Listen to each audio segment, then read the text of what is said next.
have the confidence to invest and generate enough employment to support the over 2.6 million people who are living in the Eastern region. That is my vision. The President is very passionate about using one factory, one district. Identify 4 regions, 4 districts in the Eastern region. And I know that the wealthy men and women of this country are largely located in the Obo, Nkoko, and Praisu belt, including their dominance. I see the president of Guta supporting you.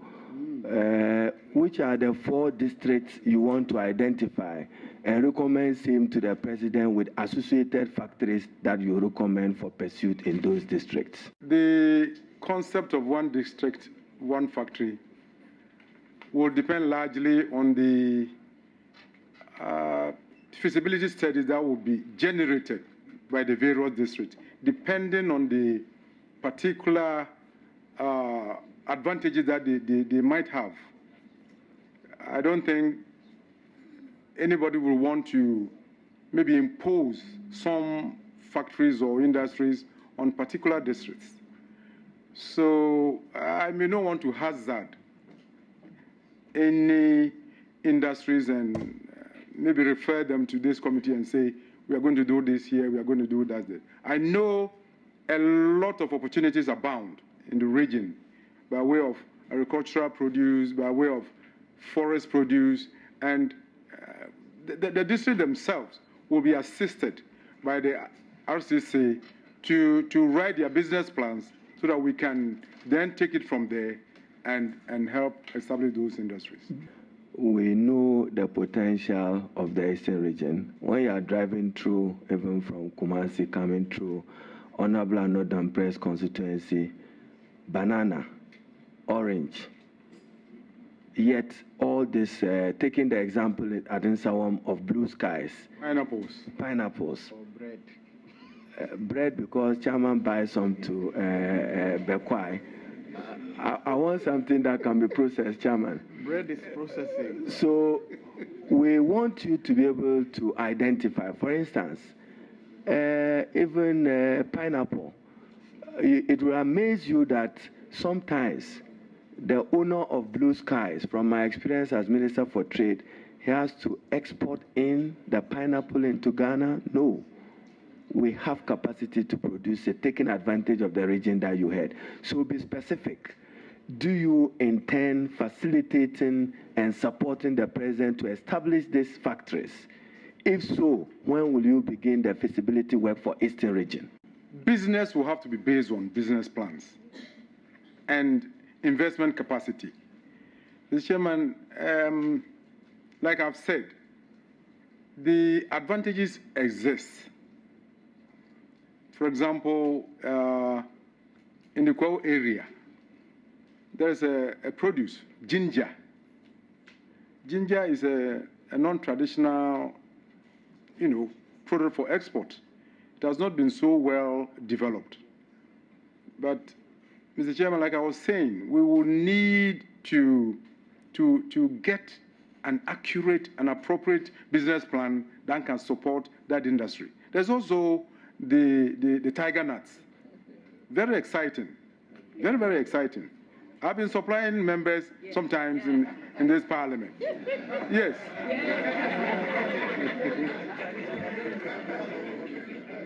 But, Mr. Chairman, we need a write-up that will be accurate and that can, at the end of the day, when somebody puts his money in there, you'll be sure to get an appropriate returns. So that's why, but definitely the advantages are there for us.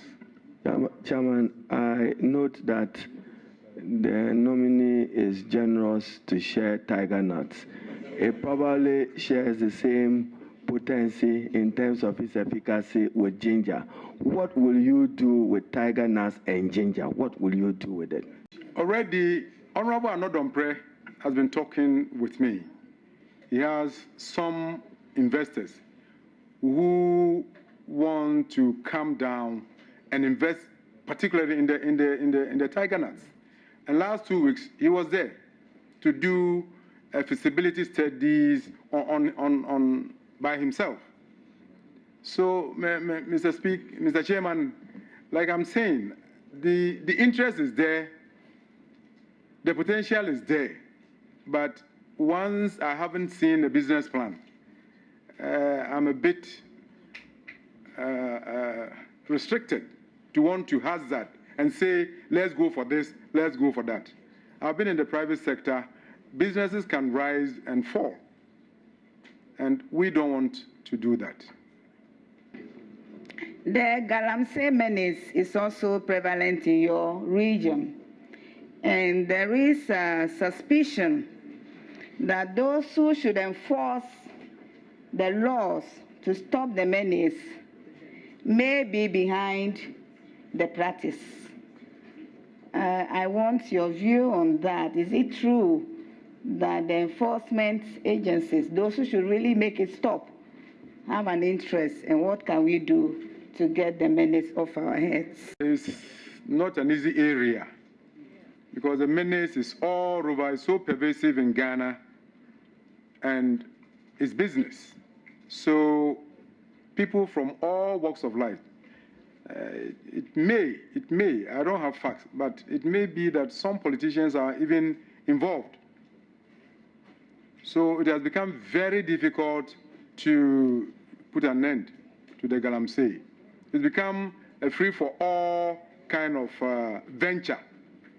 So, Mr. Chairman, I cannot dispute what honorable colleague is putting up there. I think it will have to take a concerted effort of the security agencies, our chiefs, landowners, those who own the land. It's even common knowledge that people are offering their cocoa farms for people to go and do galamsey. People are offering their land that could be used for building for galamsey, just for the early profit in it. So it's a difficult area, madam. And I believe government and parliament will have to come out with a write-up supported strongly by the security agencies and maybe do something about it. We have agencies, Minerals Commission, Ministry of Lands and Forestry, and the rest. They all have to come in and help. Otherwise, the devastation that galamsey is causing this country, very, very soon, we will land ourselves in a very unpleasant calamity. Those are Front Plains area. But the ferry there happens not to be working. What do you do to make sure that at least you link up the Eastern region to the Volta region? The Volta Lake Transport Company owns the ferries plying on this lake.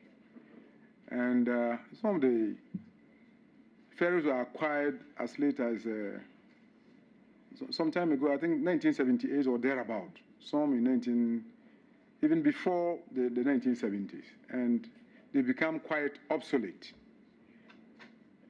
I'm also aware that during the term of President Kufuor, the MEDA project, there was a component in it that should have acquired some ferries and be put on the Volta Lake.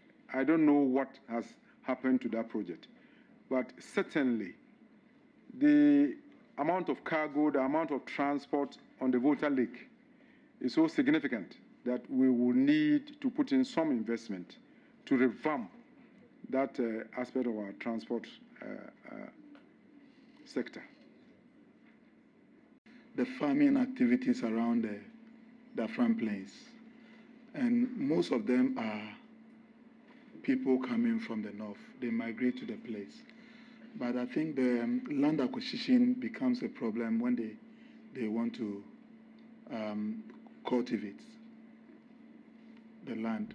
What can you do to help them at least acquire a land free of litigation and free of this Abusa type of thing, so as to facilitate farming of the people in the area? I cannot say that there is a problem with land acquisition in the Afram Plains. There are vast acres of land in the Afram Plains, virtually lying there for nothing.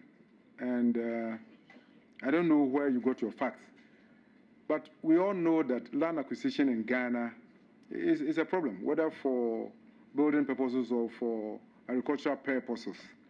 I believe that is why we have the land administration project, and I'm not very sure where we are on that land administration project, but it is meant to facilitate easy acquisition of land for whatever purposes that we may want to do. So I can assure you, in the Afram Plains, there isn't this problem. People are there, they even go, those who are even felling the trees for charcoal, they are there, no, unhindered. So I believe that that problem is not there. I want to find out from you what your vision will be for entrepreneurship. Having been in the region for a while, I know that the youth are very entrepreneurial. You know, they have very good business ideas, but the challenge has been access to capital, access to credit, and guidance, support services, and all of that. What would be your vision for young entrepreneurs in the Eastern region? When I was growing up with my uncle, he was a core businessman, you know, operating his shops.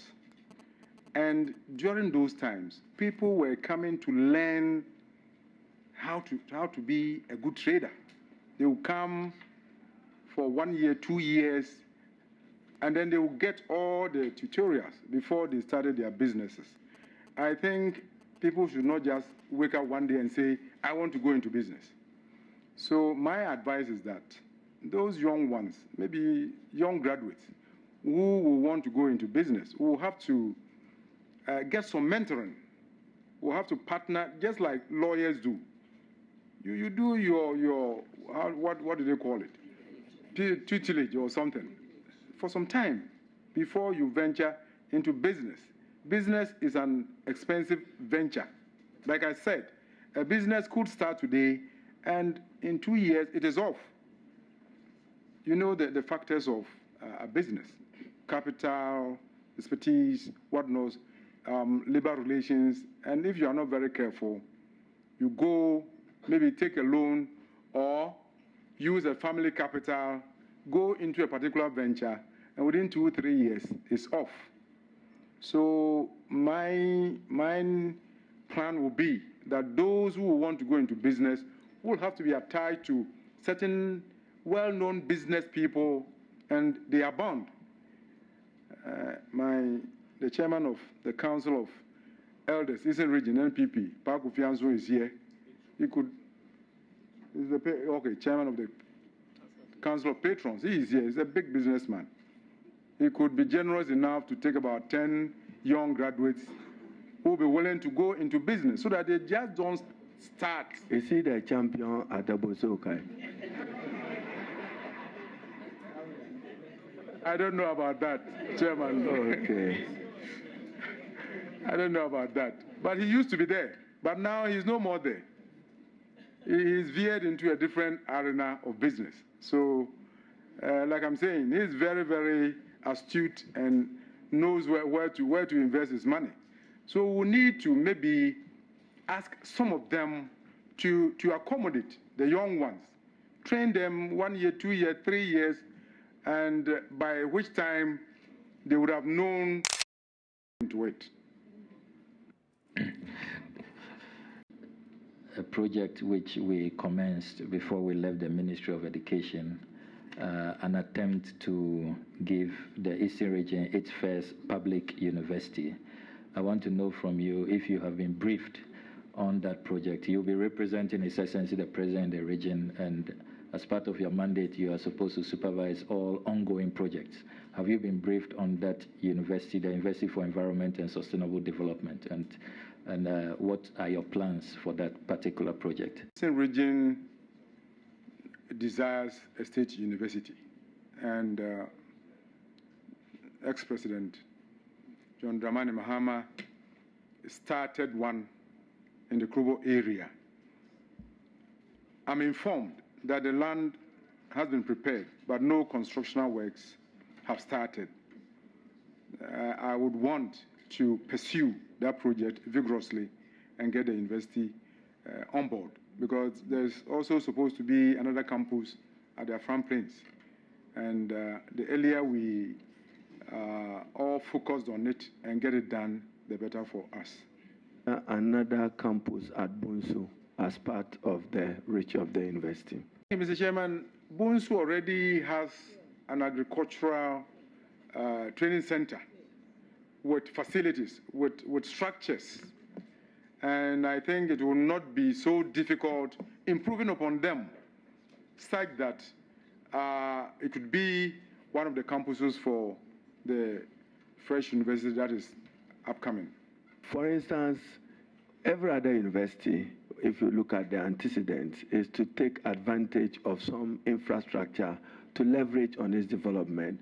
We all are aware of the passion with which the Nanado Chihine is passionate about matters of forestry, matters of environment and agriculture. Are we getting an assurance from you that the Bunsu area will be dedicated to a faculty in pursuit of its noble vision together with yours in getting the university functional? Chairman, I know the noble intentions of this question, but since it's a faculty, it will be in the charge of the University Council. So if we may save him the commitment, if the University Council doesn't approve, it will not happen. The politician will be blamed. So. Oh, Chairman, but a submission can be made to the University Council by the regional minister.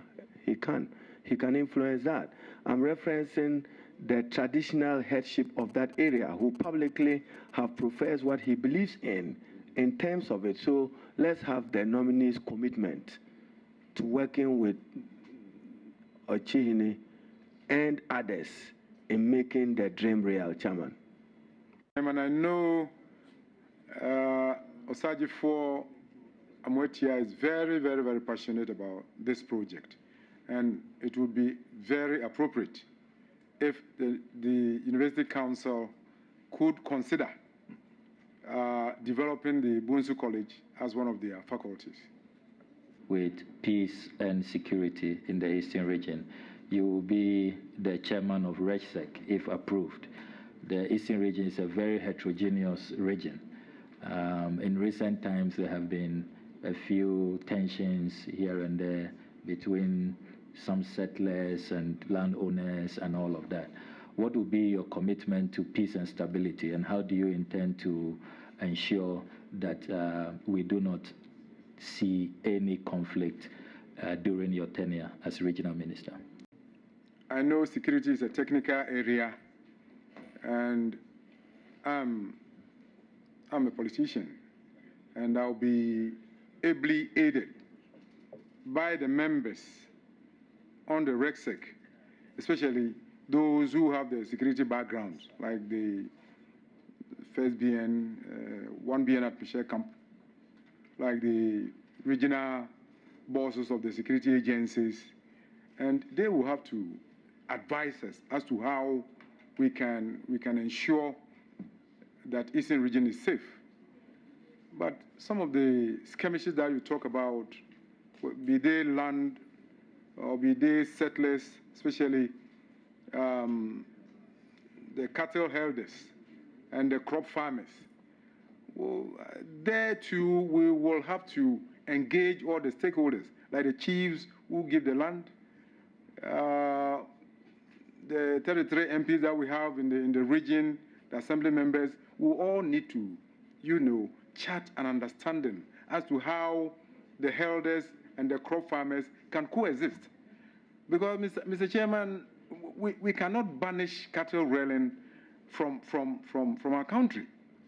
And it will interest you to know that cattle rearing has become big business now. One cow sometimes sells for 7,000 Ghana cedis, and people are heavily investing in it. So if you see a herd of cattle going, you call them Fulani cattle, but they don't belong to the Fulani people. You see, politicians have cattle, policemen have cattle, chiefs have cattle. I remember somewhere in 2003, when there was a skirmish between supposed Fulani herdsmen and crop farmers. And my regional minister then summoned all the chiefs in the area, brought them to the RECSEC, and we had a dialogue. One chief was bold enough and say, as for the elders, at the end of the year, they'll bring you one cattle. You see, so it's an intractable problem that we'll have to really sit down and see how we can. And fortunately, there are two groups, Ghana National Association of Cattle Farmers and the Ghana National Association of Peasant Farmers. I'm aware they are talking. It's a lack of understanding. How can we coexist as cattle farmers and peasant farmers, such that if your cattle stray into my farmland, maybe I call you and then you pay, without pulling the guns and the cudgels and whatnots. It's leading to loss of life and destruction of property. It's not good for our security. So when I'm so kindly permitted by this committee to be the regional minister, we will sit down and see how we can go about it. Unfortunately, we have infrastructural deficits, roads and other things. What will you do to facilitate, improvement of these infrastructure so that we can get more tourists into that area of your region when you are giving the nod? Mr. Chairman, I believe I can liaise with the Minister of Tourism and the District Assembly, as you mentioned, Yellow Krobo District Assembly, to see how we can develop this tourist site. In fact, I have consulted with one of the bosses of Ghana Tourism Authority, and he has a whole write-up on the tourism potentials in the eastern region. And like you are saying, the Boti Falls, appropriately at Huhunya, can be well developed. In fact, currently, apart from the poor road infrastructure, there's also litigation on the land. The land around the falls and the umbrella rock that can be found in that area. There's also the 3-in-1 palm tree, which is close by. So, Mr. Chairman, when I get a nod, I believe strongly that I will liaise with the appropriate agencies and develop the potential. There is the existing conflict between members of parliament and DCs. As regional minister, you'll be the representative of the president in that region. I see my colleague said Achampong Anodampre, who sometimes needlessly had to struggle with DCs over the exercise of a legitimate right of what allocations are done to MP. What will be your strategy to address this conflict between MPs and DCs, for that matter, for the Eastern region? The conflict between DCs and their MPs can be seen in two ways. Sometimes the MP comes from a different party, whilst the DC comes from a different party. That is,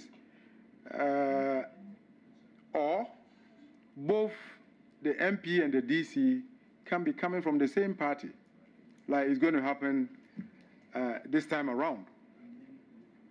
And conflict is generated when the DCE decides to compete with the MP at the selection for MPship.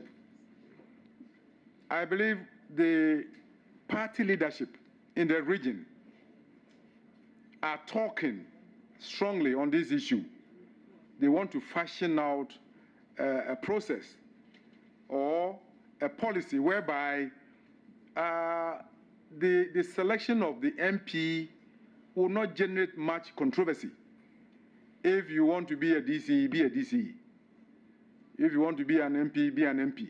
Pursue, like we say in my area, and maybe, I don't know, when they come out with that paper, it may solve some of these problems, such that the conflict will be reduced. 2003, the MPP at a Congress decided that if you wanted to be, if you're a DCE or MCE and you wanted to be an MP, you must resign your position. What influence did that have on the selection of MPs, or the problems that exist between MPs and DCs? I think we will have to leave this issue to the regional chairman. They run the show in the region. And if they can sit the political actors down and dialogue, maybe we are in power. Please, colleagues, don't let us fight ourselves and compete amongst ourselves for one position. If you are the DC, fine, unless your MP says, okay, now I'm okay, or I'm no more going, or if there's an appropriate survey to indicate that it would not be politically wise to still fill the MP, then maybe I'm of the opinion that this conflict should not come on board. Should not come on board.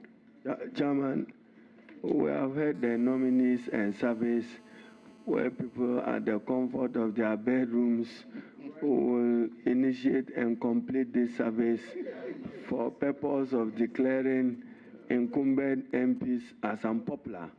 But be as it may, there are instances where even the internal battles are worse.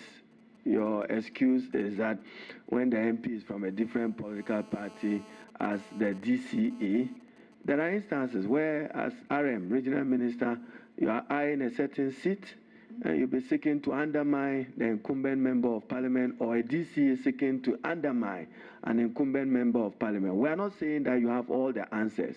What will you do to minimize this conflict and to allow for a rapprochement within Eastern region in terms of MP-DC relationship? Thank you, Mr. Chairman. And the Honorable Ranking brought a French word, rapprochement, and I'm happy.